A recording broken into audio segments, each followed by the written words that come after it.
Hi అండి. Welcome back to our channel. ఈరోజు చేపల పులుసు చేసి మీ అందరికి చూపిద్దాం వీడియో చేస్తున్నానండి. ముందుగా కావాల్సిన పదార్థాలు 1 కేజీ పావు చేపలు తీసుకున్నానండి. శుభ్రంగా కడిగిన తర్వాత కలిపి పెట్టుకున్నాను. అన్నీ ఒకేసారి కలిపి పెడతానండి. నేను చేపల పులుసు ఒక్కోసారి ఒక్కోలా చేస్తాను.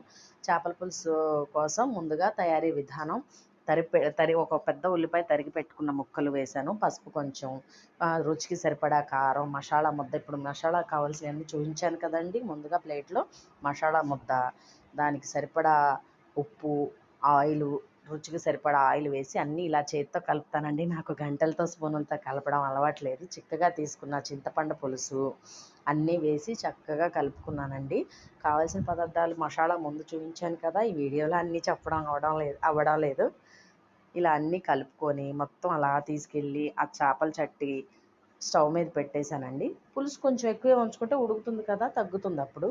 ఇలా హై ఫ్లేమ్లో ఒక 10-12 నిమిషాలు ఉడికించుకున్నానండి. ఇలా తీసుకున్న తర్వాత కా చూడండి ఎలా ఉడుకుతుందో. ఇందాక కొంచెం చీకటిగా అనిపించిందిగా, కరెంట్ పోయిందప్పుడు.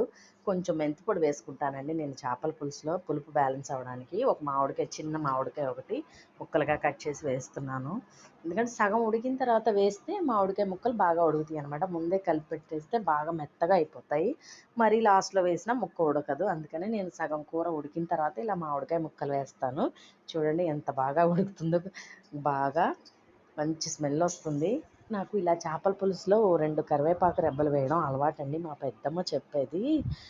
కొంచెం 2 కరివేపాకు రెబ్బలు వేస్తే చేపల పులుసు నీచు వాసన రాదని చిన్నప్పుడు చెప్తుంటే నాకు గుర్తుంది. అందుకే ఎప్పుడు చేపల పులుసు చేసినా 2 కరివేపాకు రెబ్బలు వేస్తాను.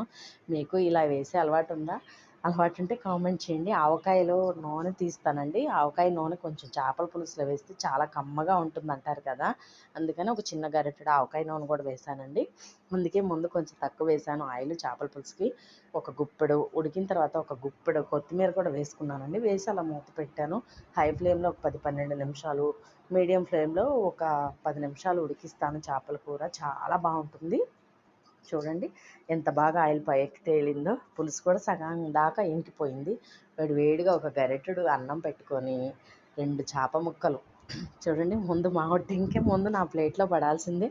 ఒక మామిడి టెంక వేసుకొని 2 చేప ముక్కలు వేసుకొని పులుసు ఎక్కువగా వేసుకొని బాగా వేడిగా తిన్నానండి. చేపల పులుసులో ఉన్న మంచి మ్యాజిక్ ఏంటంటే ఉడకగానే ఒకసారి టేస్ట్ ఉంటుంది, చల్లారిన తర్వాత ఒక టేస్ట్ ఉంటుంది. కానీ చల్లారాకే బాగుంటుంది అంటారు.